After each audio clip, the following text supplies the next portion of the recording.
출애굽기 4번째 시간입니다.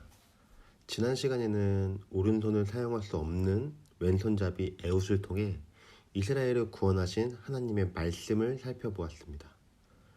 오늘은 여자 사사인 드보라의 이야기를 통해서 하나님의 말씀을 살펴보려고 합니다.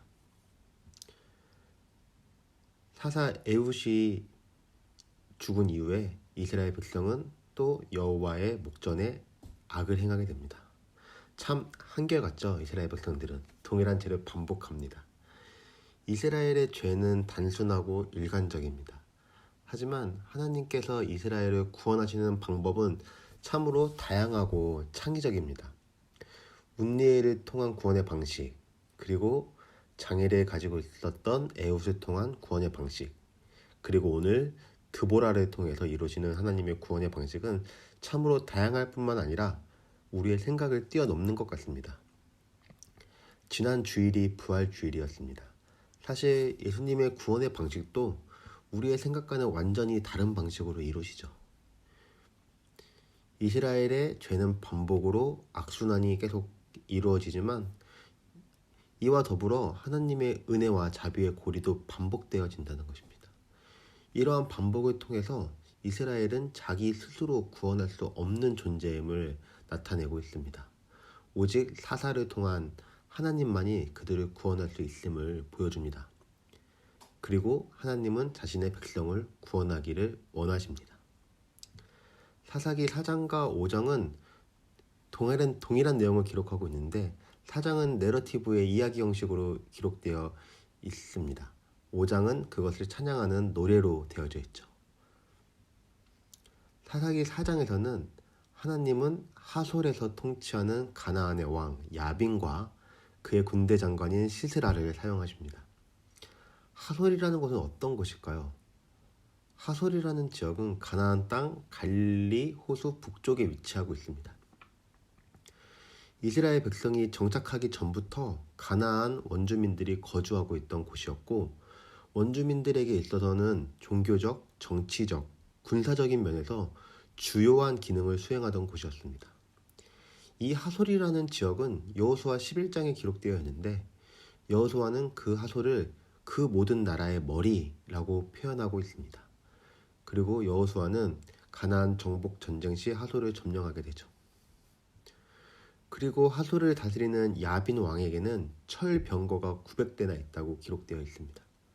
철병거라 하면 지금으로 따지면 장갑차 정도로 이해하면 되는데 당시에는 상당히 발전된 전투력을 가지고 있었습니다. 처음에 이야기했듯이 하나님의 일하심의 방식은 다양하다고 생각됩니다. 하나님은 사회적 소수자, 약자인 왼손잡이 에훗을 사용하셨을 뿐 아니라 이번에는 또 다른 사회적 약자이자 소외받았던 계층, 소위 아웃사이더를 사용하시죠. 여성 사사인 드보라를 사용하십니다. 그 당시의 시대에서는 여자는 주목받지 못하였고 전쟁과는 거리가 멀었던 계층입니다. 하지만 하나님은 여성 사사인 드보라를 택하십니다. 그리고 사사 드보라뿐만 아니라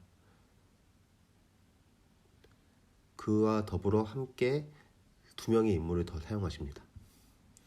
오늘 본문에는 3명의 주요한 인물이 나오는데 바로 드보라와 아비노함의 아들 바락과 겐 사람 헤벨의 아내 야엘이라는 3명의 인물이 나옵니다. 이스라엘을 억압하는 적에 대항하는 행동은 드보라에 의해서 시작되지만 그것은 바락에 의해서 수행되며 야엘에 의해서 마무리됩니다. 사사 드보라는 바락에게 하나님의 명령대로 납달리 자손과 스불론 자손 10,000명과 함께 다볼산으로 가라고 말합니다.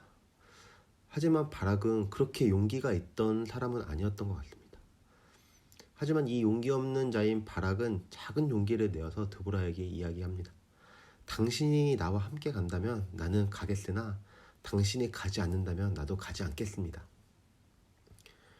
이 구절을 보고 바락이 하나님께 순종하지 않았다라고 볼 수 있겠지만 바락이 전혀 순종하지 않았다고는 볼 수 없죠. 물론 바락은 조건을 달긴 했습니다. 그리고 바락의 이 반응에 드보라는 이렇게 대답합니다. 내가 반드시 너와 함께 가리라. 이 장면을 보면 또 다른 하나님의 구원의 모습이 떠오르는데요. 바로 출애굽기 33장에 나타난 모세와 하나님의 모습입니다. 출애굽기 33장에서는 똑같은 종류의 명령과 똑같은 종류의 반응, 똑같은 종류의 대답이 나옵니다. 33장 1절입니다. 여호와께서 모세에게 이르시되 너는 내가 애굽 땅에서 인도하여 낸 백성과 함께 여기를 떠나서 내가 아브라함과 이삭과 야곱에게 맹세하여 내 자손에게 주기로 한 그 땅으로 올라가라. 하나님께서는 모세에게 약속의 땅으로 가라고 말씀하십니다. 하지만 12절에 보면 모세는 이렇게 대답하고 있습니다. 모세가 여호와께 아뢰되 보시옵소서 주께서 내게 이 백성을 인도하여 올라가라 하시면서 나와 함께 보낼 자를 내게 지시하지 아니하시나이다. 그리고 15절에 보면 모세가 아뢰되 주께서 친히 가지 아니하시려거든 우리를 이곳에서 올려보내지 마옵소서 라고 이야기합니다. 이러한 모세에게 하나님은 이렇게 대답하십니다. 내가 친히 가리라. 이스라엘을 억압으로부터 자유로 인도하고 명하신 분은 여호와이십니다. 그리고 그 일을 행하시는 분도 하나님이시죠. 이러한 관점으로 보았을 때 바락을 통해서 우리가 볼 수 있는 것은 불순종의 모습이 아니라 믿음의 모습을 볼 수 있습니다. 즉 자신의 부적절함과 연약함에 대한 겸손한 고백과 하나님의 은혜에 대한 확신을 보여주는 것이라고 할 수 있습니다. 이렇게 드보라와 바락은 게데스로 가서 다볼산에 머무릅니다. 여기서 산 위에 진을 쳤던 바락은 전쟁에 능했던 사람 같습니다. 가나안은 철병거로 900대를 가지고 있는 부대였습니다. 철병거를 가지고 산 위로 올라가기는 상당히 어려웠을 것입니다. 그래서 이들은 산 위라는 유리한 고지를 점령한 상태에서 전쟁을 하려고 했을 것입니다. 하지만 드보라는 바락에게 산에서 내려가라고 명령합니다. 참으로 해서는 안 되는 명령이었죠. 산 밑으로 내려간다는 것은 적에게 날개를 달아주는 꼴이었습니다. 그것은 마치 전쟁을 패배하기 위함과도 같았습니다. 하지만 바락과 그의 군대는 명령에 순종함으로 내려갑니다. 그리고 기송강에 진을 친 시스라를 향해 나아갑니다. 그리고 바락의 군대는 시스라와 그의 모든 군대를 무찌르죠. 일반적인 상식으로는 이길 수 없는 전쟁이었습니다. 하지만 어떻게 바락의 군대는 시스라의 철병거를 이겼을까요? 결론은 먼저 얘기하자면 하나님께서 시스라를 넘겨주셨기 때문이죠. 하나님께서 일하셨다는 것입니다. 사사기 5장을 보면은 5장에는 드보라를 통해 일하시는 하나님을 찬양하고 있습니다. 20절에 보면 이렇게 기록되어 있습니다. 별들이 하늘에서부터 싸우되 그들이 다니는 길에서 시스라와 싸웠도다. 여기서 별들이 싸웠다고 하는 것은 비가 내렸다는 것을 말합니다. 기송강은 작은 강이었습니다. 하지만 비로 인해서 강의 물줄기가 거세졌죠. 철병거가 유리한 평지에서 전쟁을 하였지만 비로 인해서 강의 물이 거세져 그들의 발을 묶었습니다. 그래서 성경에 보면은 시스라는 도망갈 때 병거에서 내려서 걸어서 도망을 갔다라고 기록되어 있습니다. 하지만 바락은 드보라의 명령에 따라 전쟁을 행하지만 그 최종 목적을 이루지는 못합니다. 그것은 9절에서 이미 드보라가 이야기하고 있습니다. 내가 너와 반드시 함께 가리라. 그러나 네가 이번에는 가는 길에서는 영광을 얻지 못하리니 이는 여호와께서 시스라를 여인의 손에 파실 것임이니라. 하나님은 또 한 명의 소외 계층의 여성을 사용하십니다. 이 여인은 이스라엘 사람이 아니었습니다. 출애굽할 때 이스라엘과 같이 탈출한 다른 민족의 사람이었습니다. 전투에 패한 시스라가 걸어서 도망친 곳은 바로 겐 사람 헤벨의 아내 야엘의 집이었습니다. 시스라가 이곳에 간 이유는 바로 두 가문 사이에는 관계가 좋았기 때문이죠. 그래서 자신을 살려줄 것이라고 생각을 했을 것입니다. 그리고 야엘은 그를 안심시키고 집안에 들입니다. 그리고 그가 잠에 들자 그는 말뚝을 그의 관자놀이에 박아서 죽이고 맙니다. 그리고 이스라엘은 평온을 찾게 되죠. 하나님은 드보라를 사사로 세워 이스라엘을 구원하십니다. 또한 드보라와 더불어 전쟁을 행한 바락과 이 이야기의 마무리를 짓게 된 야엘, 이들을 통해서 구원을 이루십니다. 오늘 우리가 이 드보라와 바락과 야엘의 이야기를 통해서 나타나는 하나님의 뜻을 좀 우리가 우리의 삶 속에 적용했으면 좋겠습니다. 첫째는 하나님의 기준은 우리와 다르다는 것입니다. 하나님의 일하심은 하나님의 기준에 부합하는 사람을 통해 이루시는데 그 기준이 바로 우리의 생각과 다르다는 것입니다. 우리가 가진 사회적 프레임은 중심과 주변을 나눕니다.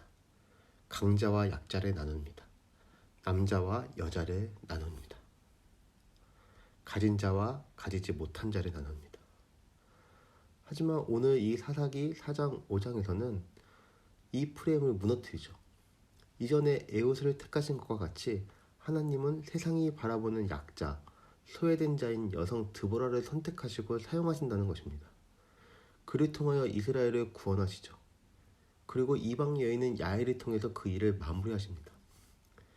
이들의 공통점은 바로 하나님의 소명을 행함으로써 사명으로 이루었다는 것입니다. 여러분에게 주어진 하나님의 소명이 있습니까? 그 말씀에 반응하며 실천하며 그 사명을 이루는 것이 바로 하나님이 기준이라는 것입니다. 여러분 모두가 그 하나님의 말씀에 반응하여 실천함으로 사명을 이루어 나가시는 여러분들이 되기 바랍니다. 두 번째는 하나님은 한 사람의 개인을 사용하시기도 하지만 공동체로 사용하십니다. 오늘 드보라와 바락과 야엘을 보면 하나님은 이 세 사람 모두를 사용하시죠. 그리고 이들에게는 각자의 역할이 있습니다. 하나님은 드보라를 사사로 선택하시고 그를 통하여 이스라엘의 구원을 이루십니다. 하지만 그 과정 가운데 보면 바락을 사용하셨고 야엘을 사용하셨습니다. 이처럼 우리는 이러한 공동체성을 회복해 가야 합니다. 우리는 몸된 교회의 지체들이죠. 각각의 지체는 각각의 자리에서 자신의 사명을 행함으로 역할을 합니다. 이것은 교회뿐만 아니라 여러분들의 가정에서 그리고 학교에서 직장에서도 마찬가지입니다. 여러분들은 가정에서 자녀로, 동생으로, 언니, 형, 오빠로 살아가죠. 이 자리에서 맡겨진 소명을 행함으로써 여러분 가정에 주어진 사명을 이루어 나가야 합니다. 학교와 직장에서도 마찬가지죠. 그리고 우리 청년부 안에서도 마찬가지입니다. 하나님은 우리 청년부 공동체를 세워가실 때 한 개인뿐만 아니라 우리 모두를 사용하십니다. 각자에게 주어진 일들을 통해서 공동체를 세워가십니다. 여러분들에게 주어진 사명이 무엇입니까? 그것을 생각해보는 여러분들이 되었으면 좋겠습니다. 그래서 하나님은 하나님의 말씀에 반응하여 행하는 여러분들을 통해 일하실 것입니다. 그리고 그 여러분들이 속한 그 공동체에서 각자의 그 삶을 통해서 각자의 그 하나님의 말씀을 이뤄가는 그 행동을 통해서 하나님께서는 그 공동체를 세워 가실 것입니다. 그렇게 하나님께 사용되는 하나님의 말씀에 반응하여 정말 하나님의 손에 붙들리어서 하나님의 일에 사용되는 여러분들이 되기 간절히 소망합니다.